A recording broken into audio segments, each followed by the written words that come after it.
ہم ایک دوسرے کے حقوق کو پامال کر رہے ہیں، بلکہ ہمیں تو پتہ ہی نہیں ہے کہ ہمارے آپس میں ایک دوسرے کے ساتھ کیا کیا حقوق ہیں۔ ایون کہ پیرنٹس کے حقوق، والدین کے حقوق، ہم نے سنا تو ہے کہ ماں باپ کا حق ادا کرنا ہے، لیکن ماں باپ کے حقوق کیا ہیں یہ باتیں ہمیں پتہ نہیں ہیں، یا والدین کو ہی پتہ نہیں ہے کہ میری اولاد کا مجھ پر کیا حق ہے، یا پڑوسیوں کے کیا حقوق ہیں۔ امن یجیب المضطر اذا دعا لا الہ الا ہو الصلاۃ والسلام علی النبی ورحمۃ اللہ وبرکاتہ بینوا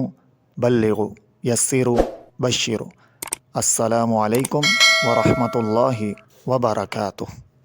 بسم اللہ الرحمن الرحیم۔ اسلام میں رہبانیت منع ہے۔ رہبانیت یعنی سارے کے سارے حقوق جو ایک انسان کے ساتھ جو دوسرے لوگ انوالو ہیں، جیسے کہ خاندانی نظام ہے، والدین ہیں، بھائی بہن ہیں، ہمسائے پڑوسی وغیرہ ہیں، بچے ہیں، بیوی ہے، ان تمام کے حقوق کو کس طرح ادا کرنا ہے، وہ ساری چیزیں اسلام نے ہمیں بتائی ہیں۔ اب ایک بندہ کہے کہ میں ان تمام چیزوں کو چھوڑ کر صرف اکیلے زندگی گزارنا چاہتا ہوں، جنگل بیابان میں چلا جائے، یا یوں سمجھیں کہ وہ صرف مسجد میں ہی ڈیرا لگا رہے کہ اب صرف اور صرف میں نے اللہ اللہ کرنی ہے، اللہ کی عبادت کرنی ہے، تو لا رہبانیت فی الاسلام، اسلام کے اندر رہبانیت نہیں ہے۔ اسلام ایک مکمل دین ہے جس کے اندر آپ کے تمام جو ریلیٹیو ہیں، جو آپ کے تمام رشتہ دار ہیں، ان کے ساتھ آپ نے کس طرح سے زندگی گزارنی ہے، ان تمام چیزوں کا اسلام ہمیں مکمل درس دیتا ہے، طریقہ کار بتاتا ہے۔ بلکہ ایک حدیث پاک ہے، بخاری شریف کے اندر بھی موجود ہے، کہ نبی پاک صلی اللہ تعالیٰ علیہ وسلم نے فرمایا کہ نبی صلی اللہ علیہ وسلم نے فرمایا کہ میں اس چیز سے منع کرتا ہوں، میں اس چیز کو ناپسند کرتا ہوں کہ ایک بندہ ساری رات نفل پڑھے، شب بیداری کرے، اور اکثر اوقات جو ہے وہ اکثر دنوں میں، اکثر ایام میں وہ روزہ رکھے۔ تو فرمایا کہ اکثر نفلی روزہ رکھنے سے بھی نبی پاک صلی اللہ علیہ وسلم نے منع فرمایا، اور مسلسل شب بیداری، ساری رات نماز پڑھنے سے بھی نبی پاک صلی اللہ تعالیٰ علیہ وسلم نے منع فرمایا۔ اور یہ بھی فرمایا کہ تمہاری آنکھ کا بھی تم پر حق ہے، تمہارے جسم کا بھی تم پر حق ہے، یعنی ساری رات اگر ہم نماز پڑھیں گے، جاگتے رہیں گے، تو اس سے بھی ہماری جو جسم ہے، ہماری جو صحت ہے وہ خراب ہو سکتی ہے۔ اور اگر ہم سارا سال یا ہمیشہ ہم روزہ ہی رکھتے رہیں گے تو بھی ہماری صحت خراب ہو سکتی ہے۔ تو اس لیے فرمایا کہ تمہارے جسم کا بھی تم پر حق ہے، اپنے جسم کے اوپر بھی تھوڑی محنت کرنی چاہیے، صحت کا بھی دھیان رکھنا چاہیے، نیند کا، آرام کا، سکون کا، اپنے جسم کا ہمیں دھیان رکھنا چاہیے۔ تو اس حوالے سے، معاملات کے حوالے سے، ہم آج کل کے دور کے اعتبار سے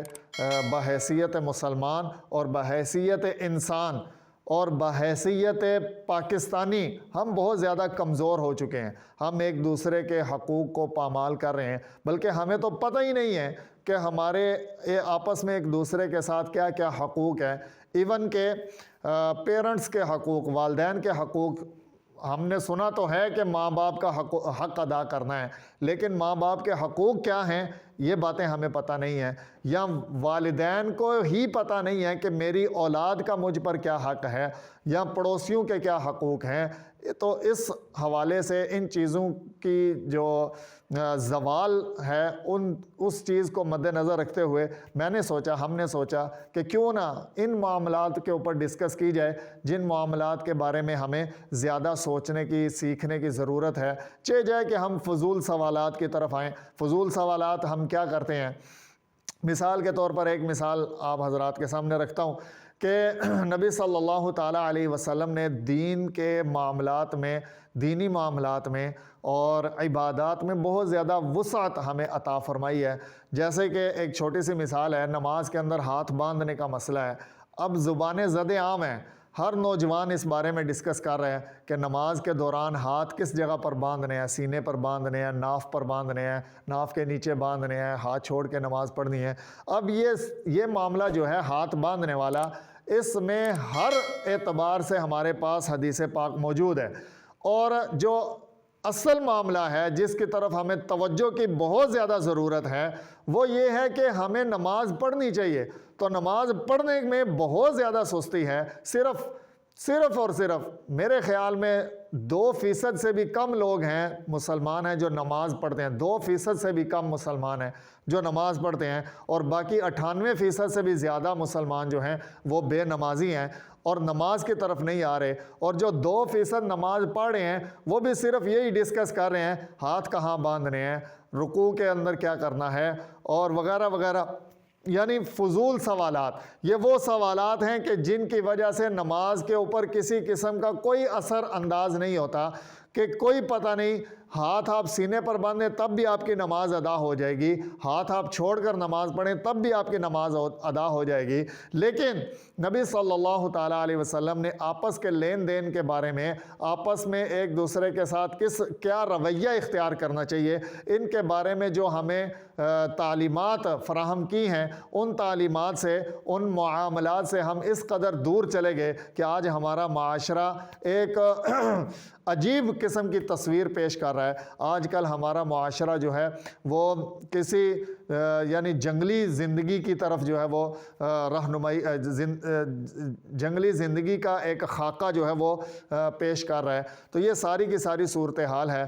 سیکھنے کی باتیں جو ہیں ان باتوں سے ہمیں دور کر دیا گیا ہے۔ اسلام ہمیں صرف عبادات کی تعلیم نہیں دیتا، اسلام تو ہمیں مکمل زندگی گزارنے کی تعلیم دیتا ہے، اسلام تو ہمیں اپنی زندگی سنوارنے کی بھی تعلیم دیتا ہے، اسلام تو ہمیں اپنے ساتھ بیٹھنے والے، اپنے ساتھ گھر والے، پڑوسی وغیرہ ہمسایوں کے ساتھ بھی اچھے طریقے سے گفتگو اور بہترین انداز میں بات کرنے کا ہمیں حکم دیتا ہے۔ تو یہ ساری چیزیں لے کر انشاءاللہ ہم اس سیگمنٹ کے اندر چلیں گے۔ پہلے سے بھی یہ ہوتا آ رہا ہے، اور اس میں ہمارے پاس کتاب جو تھی وہ اور تھی، لیکن اس سے بہتر کتاب جو ہے وہ میرے علم میں آئی ہے۔ تو اس کتاب کو لے کر، جس کا نام ہے اسوہ رسول اکرم صلی اللہ تعالیٰ علیہ وسلم، تو اس سے ہمیں کیا سیکھ ملتی ہے، یعنی نبی پاک صلی اللہ تعالیٰ علیہ وسلم کی زندگی سے ہمیں کن کن چیزوں کے بارے میں رہنمائی ملتی ہے، تو وہ ساری چیزیں ہم سیکھیں گے، سمجھیں گے، اور ان تمام چیزوں پر جو ہم سیکھیں گے اس پر عمل کریں گے